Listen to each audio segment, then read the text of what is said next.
The elder's invitation. This is where Jephthah entered the picture, but he was initially an unlikely choice for leadership. Although he was a mighty man of valor, which you can read in verse 1. Now Jephthah the Gileadite was a mighty man of valor, and he was the son of a harlot, and Gilead begat Jephthah. He was a son of a harlot. His father named Gilead, like the region, had legitimate sons as well as Salaki. He had legitimate sons as well, and they excluded Jephthah from the family inheritance. Verse 2. And Gilead's wife bare him sons, and his wife's sons grew up, and they thrust out Jephthah, and said unto him, Thou shalt not inherit our father's house, for thou art the son of a strange woman. Expelled from home, he fled to Tob, a desolate area in the north on the border of Syria. Verse 3. Then Jephthah fled from his brethren and dwelt in the land of Tob, and there were gathered vain men to Jephthah, and went out with him. And that word vain meant worthless. There he assembled a group of brigands,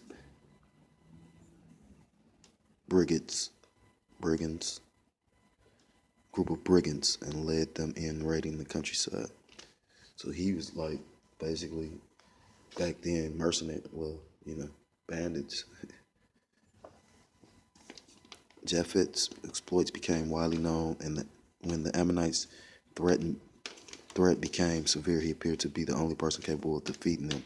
So the elders of Gilead went to Tob to seek his assistance. The term elders can refer to any aged person, so it is unclear what these men's official stature, Salakia status was. They were probably the same as the princes of Gilead in Judges 10 and 18. Since Gilead is not a tribal name, they most likely represented all the Transjordan tribes. The elders invited Jephthah to return, saying, Come and be our captain, that we might fight with the children of Ammon. Judges 11 and 6. The word for captain is primarily a military term, though it is clear from their earlier use of the word head.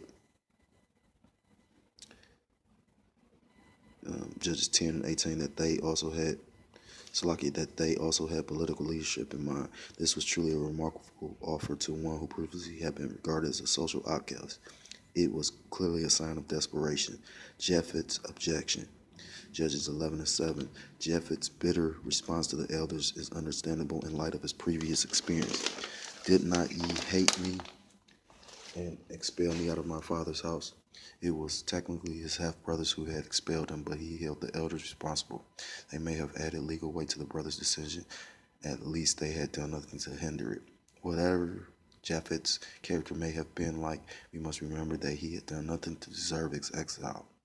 He merely carried the stigma of illegitimacy and had found himself in the way of his brother's ambition. The law was silent on such cases, though it did forbid discrimination against the son of a hated wife, which is in Deuteronomy 21, verse 15 through 17.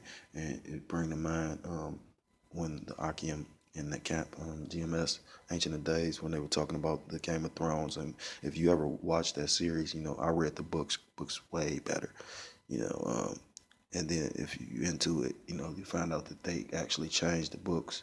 Well, they changed the series from the books because, it actually, this ain't about that, but, if you actually been following it, or if you follow that camp, they'll tell you how that was really Jake, you know what I'm saying? Anyhow, basically how it's showing you how illegitimacy, you know what I'm saying? And that must be the spirit because, I'm in this class and they was just talking about that, like a dude was talking about he was going to marry his children's mother just because, because as, in, Esau's land in this fucked up ass place, even though you have a child and the seed come from the man, they still, the man doesn't really have any rights like you think. Like you actually gotta go down to the court and sign an affidavit. A lot of people don't even know that. But like I said, in that show, Game of Thrones, like it show you how like if you wasn't married, basically the child would be considered like a bastard. You get what I'm saying? Like you have to check out the show, and like I said, it was deep. And like I said, like in actuality, it's the seed come from the man, which I can go get real quick.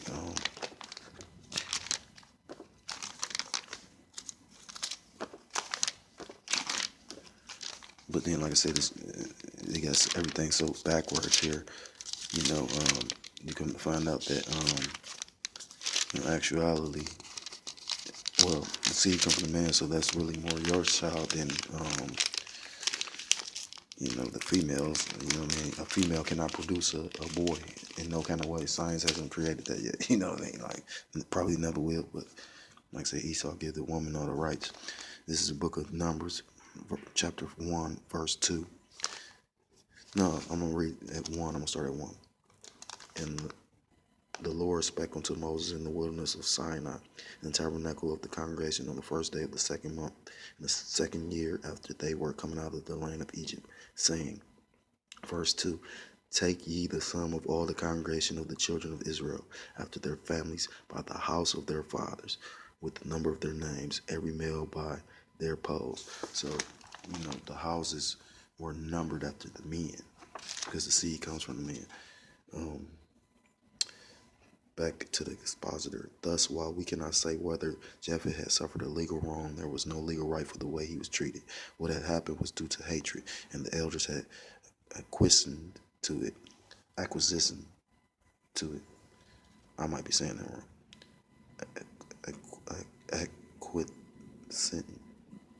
Acquiesced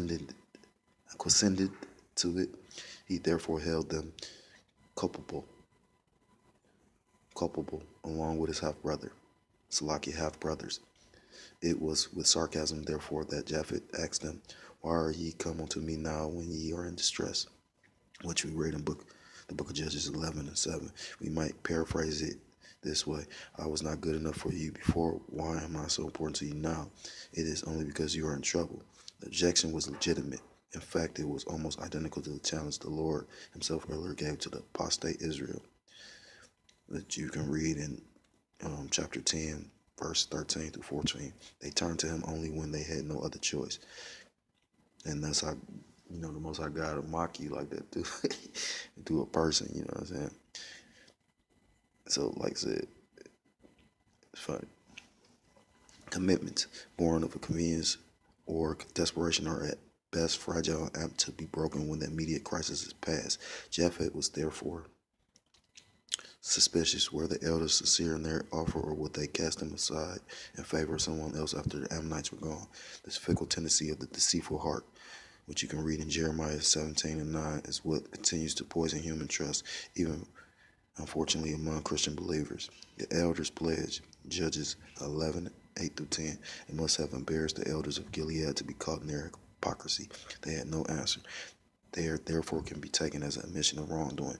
And essentially, they were saying, therefore, because we formerly misjudged and mistreated you, we now promise to make amends by letting you lead Israel's forces.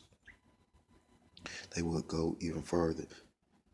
They would also install Jephthah as the ruler over all the people of Gilead. In reality, they were offering him a lifelong dictatorship. It is an index of their desperation that they would rather be under the absolute rule of outcast Israel. It is an index of their desperation that they would rather be under the absolute rule of an outcast Israelite raider than under the rule of the Ammonite raiders. A study of dictatorships revealed that it's always dire situations that bring dictators to power. Sometimes it's the threat of foreign invasion. Other times it's the weakness or collapse of an existing government or the failure of an economic system. Salakia. People refuse to live for long in chaos. Anything that will restore stability is attractive. Sadly, the alternatives they choose often prove to be worse. Apparently, Jephthah was skeptical of this promise. He pressed the leaders further. If ye bring me home again to fight against the children of Ammon, and the Lord deliver them before me, shall I be your head? Judges 11:9. There is astonishment in his question, for he used the emphatic Hebrew pronoun for I, equivalent to I of all people. That promise hinged first on bringing him home, second on letting him lead the army, and third on being victorious over the Ammonites. Nothing is said up to this point of a divine call for Jephthah. He appeared to be responding to a desperate plea from people in trouble, and nothing more. But Jephthah saw more in it than that. His inclusion of YAHAWAH's granting of victory in the conditions he listed reveals that he knew YAHAWAH's power was essential to the success of his campaign.